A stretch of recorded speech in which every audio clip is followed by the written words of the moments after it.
I'm given to understand that the world is going to end next week, and it's that pesky planet Nibiru that's going to do it yet again. Let's take a look to see what's going to happen to us. Apparently, the 23rd of September is our last day. And this is the result of the conjunction of 3 earth-shattering events. I suppose literally earth-shattering. The US total solar eclipse, the autumnal equinox, and that a bloody great planet is going to hit the Earth. Now of these 3, and I'm just guessing here, it's the third one I think is going to have the most impact, but we'll see. So let's deal with these 3 problems in turn. First we'll talk about the US solar eclipse. That occurred on the 21st of August 2017, so over a month ago. I'm not sure what impact a month-old eclipse is going to have on the Earth. I imagine it's quite small. Especially as we get lots of eclipses per year, and up to 3 of those eclipses can be solar eclipses. And why is the track of the eclipse important? Yes, this is the first one for nearly a century to cross the United States, but there are hundreds of tracks all over the world, so what difference does this make? Then of course there's the autumnal equinox. Now that seems to happen every year without too many dire consequences. Now of course the Druids do celebrate it, so it's all tied up in the magic and Merlin and things of that sort, but again we haven't really had very many earth-shattering events as a result of the autumnal equinox. Now the date of the equinox is the 22nd of September at 10 o'clock PM in the UK.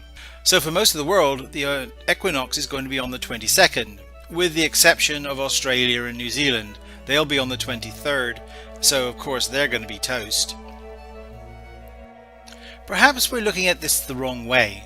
Perhaps this is a numbers thing, a numerology. So let's take a look at the date.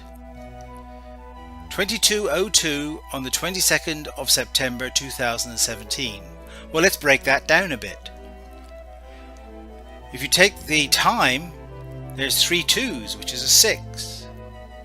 If you take the date, there's 3 more 2s, which is another 6.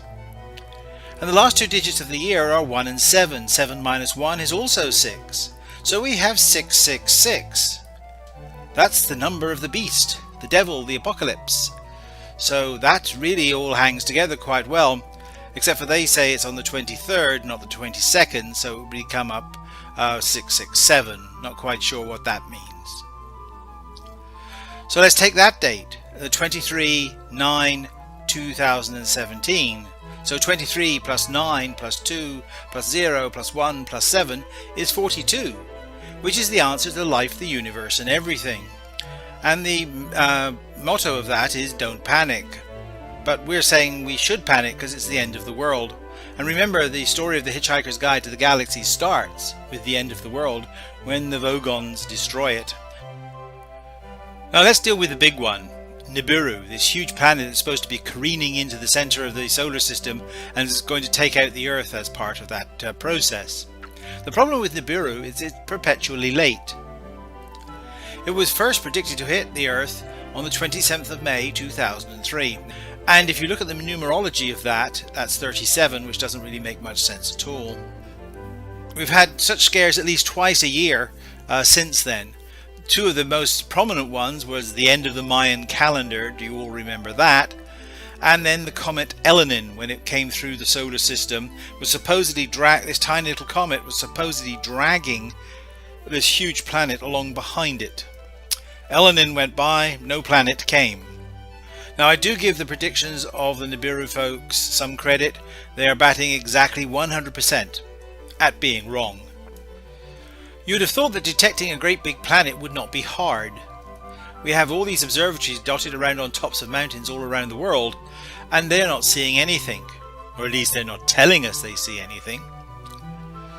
We have all those spacecraft in orbit. Many of them are scanning the heavens for various objects like pulsars and quasars and the beginning of the universe and life and planets and things of that sort. You again would imagine that they would have picked up a large area of the sky that was blanked out by a planet approaching. And then we have all the amateur astronomers that are perpetually looking for comets and nova and things of that sort. Again, you'd think at least one of those would have picked up the presence of a large planet. But none of all of these people are telling us that they found such a planet.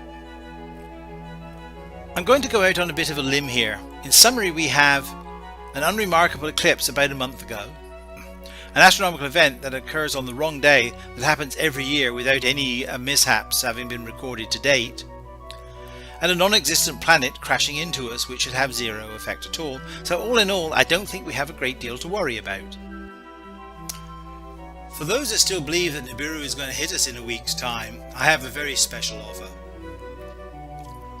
Jesus is quoted as saying, "It is easier for a camel to pass through the eye of a needle than for a rich man to get into heaven." So for those that truly believe that the world will end next week, they should send me all of their assets, all of their money, all of their wealth, all of their property, and I will invest it wisely in a post-apocalyptic recovery fund. Then they are free when the end of the world comes to get into heaven. Now, I have offered this to just about everybody that has ever espoused this view that Nibiru is going to crash into us, even those that have quoted Revelation saying it's perfectly consistent with what Revelation's saying. So they're basically saying the Bible is dead right on this, but then they sort of say that the Bible is dead wrong on this other thing, which is sort of a bit weird to my way of thinking.